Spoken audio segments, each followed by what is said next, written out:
বিচার করবেন, প্রকাশ্যে বিচার। একজন রাজনৈতিক কর্মীর গায়ে হাত তুলতে আপনাদের হাত কাঁপে না। গতকালকে মৌলভী বাজারের অফিস হয়েছে, নিজেদের অফিসে বেগম খালেদা জিয়ার ছবি উল্টে পাল্টে রেখে অন্য দলের দোষ দিচ্ছে। আজকে এই নামটির কথা বলতে গেলে মনটা কাতর হয়ে যায়। মৃত্যু সজ্জায় প্রতিটি মানুষ তার জন্য দোয়া করছে, আমরা দোয়া করছি, আমরা আবেগ আপ্লুত হচ্ছি। তার ছোট ছোট ভিডিও রিলগুলো দেখি আর চিন্তা করি কত বড় মানুষ, কত ত্যাগী মানুষ। আর আপনারা কি করছেন? কি করছেন আপনারা? আমি প্রশাসনকে বলছি, আপনারা আমাদের সাহায্য করার চেষ্টা করেছেন, আমরা দেখছি।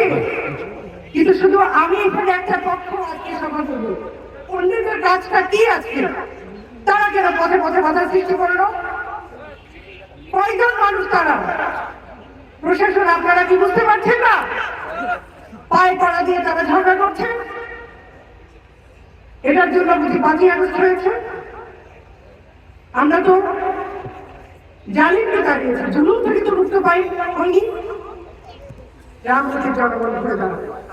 আজকে যেমন এত বাধা সত্ত্বেও সমস্ত মানুষ চেষ্টা করেছে সমাজে চলে আসতে, তেমনি করে প্রত্যেকটি লড়াই আমরা এগিয়ে যাব এবং রামগতির মানুষ ঘুরে দাঁড়াবে। অবাক হয়ে গেলাম, বিস্মিত হয়ে গেলাম, যাদের নেতা বলে সংযত থাকতে, আমাদেরকে নাকি সহযোগিতা করবে। এটার নাম সহযোগিতা? এটার নাম সহযোগিতা নাকি?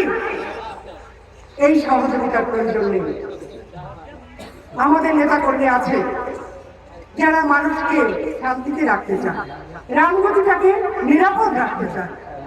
আমি আপনাদের নেতা আসিম আব্দুর রব, আমাদের আগের বক্তারা বলেছেন, এমাটির সন্তান, সারা বিশ্বকে এই রামগতিকে আমি পরিচয় করে গেছি।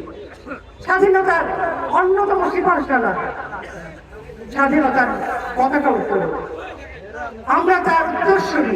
আজকে এই মানুষ, আপনারা তার সবাই উত্তরসূরি। আমরা চাই উন্নয়ন এবং নিরাপত্তা একসাথে আমরা নিশ্চিত করব। কিন্তু এইভাবে আমরা যে সকলের বারবার বলি সহানুভূতি আশা করি, বারবার বলি আমরা সহযোগিতা করব, তার মূল্যায়ন কি আজকে হলো? সংঘবদ্ধ হয়ে এই যে আক্রমণ, কি বার্তা দিলেন আপনারা? কি বার্তা দিলেন? এই বার্তা তো চাইনি। আজকে 3 মাস ধরে এখানে কাজ করি, সকলের কাছে আসি, বলি মানুষের এটা একটি সুস্থ প্রতিযোগিতা। রাজনীতির মাঠে নির্বাচন একটি সুস্থ প্রতিযোগিতা। আপনি কথা বলুন, আপনি সভা করুন, আমি কথা বলি, আমি সভা করি, বাধা কেন? একটা ছেলে আমি শুনেছি, আমি আরো প্রমাণ সহ পেয়ে নিই, যে যারা গুলি করেছে কি মনে করেছে, সব আপনাদের হাতে চলে গেছে। এই নাকি এর নাম গণতন্ত্র? হ্যাঁ, অনেক কথা বলে। আজকে আমি সত্যি অবাক হয়েছি। তফসিল ঘোষণা হয়নি, আরেকটি যে গুরুত্বপূর্ণ ব্যক্তি ঘোষণা করা হয়েছে। এই ভদ্রমহিলা কিছু যদি ঘটে যায়, বাংলাদেশে কি হবে? কারো কি বিষয়টা নিয়ে কোনো চিন্তা আছে?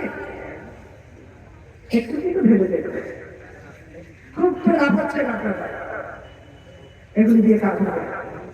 আমরা অনেক দিন ধরে সরকারের কথা ভাবখানা, এই রাজনীতির ভূখণ্ডের মালিক কি?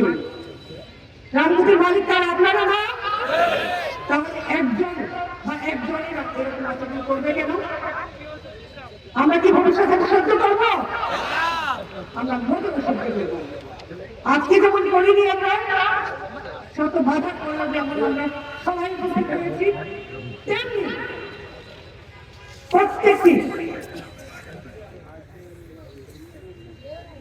প্রত্যেকটি অনুষ্ঠান প্রোগ্রামে আমরা এগিয়ে যাব। আমরা আশা করতে চাই বাধা সৃষ্টি হবে না। প্রশাসনকে জিম্মি করে ফেলে, এটা ঠিক। আমি গত 3-4 দিনের প্রশাসনের কথাটা একটু বলি। আমাদের একজন ওসি চলে গিয়েছেন, আরেকজন মাত্র গতকাল গিয়েছেন। গত বৃহস্পতিবার থেকে থানা নির্বাহী কর্মকর্তা ইউনো ম্যাডাম অফিস করছেন। তারা নতুন মানুষ, ওই মানুষগুলোকে আজকে একটা ডিভিশনের মধ্যে করে দেওয়া হয়েছে। আমি তো সভা করছি গত 3 মাস ধরে, কোনোদিন তো এরা আচরণ হয়নি। অন্য প্রশাসনকে তো দেখেছে। এই 3টি মানুষ বদল হওয়ার পরে আজকে যে অবস্থাটা তৈরি হলো, তার জন্য কাকে দায়ী করবে? আমাকে থানা নির্বাহী কর্মকর্তা বলছেন আপনি নিশ্চয়ই সভা করবেন, কিন্তু আমরা চাই যে দিনের আলোর মধ্যে সভাটা শেষ করতে। দিনের আলোর মাঝে তো আমার নেতা কর্মীদের আসতেই যায়। মানুষের তো রাজনীতি করার অধিকার এবং তার কথা বলার অধিকার সকলের আছে। সেই আলোকে মানুষদের সাথে কথা বলবো, নেতা কর্মীরা আসবে, ভক্ত সমর্থকরা আসবে, সেই জন্যই তো সভা।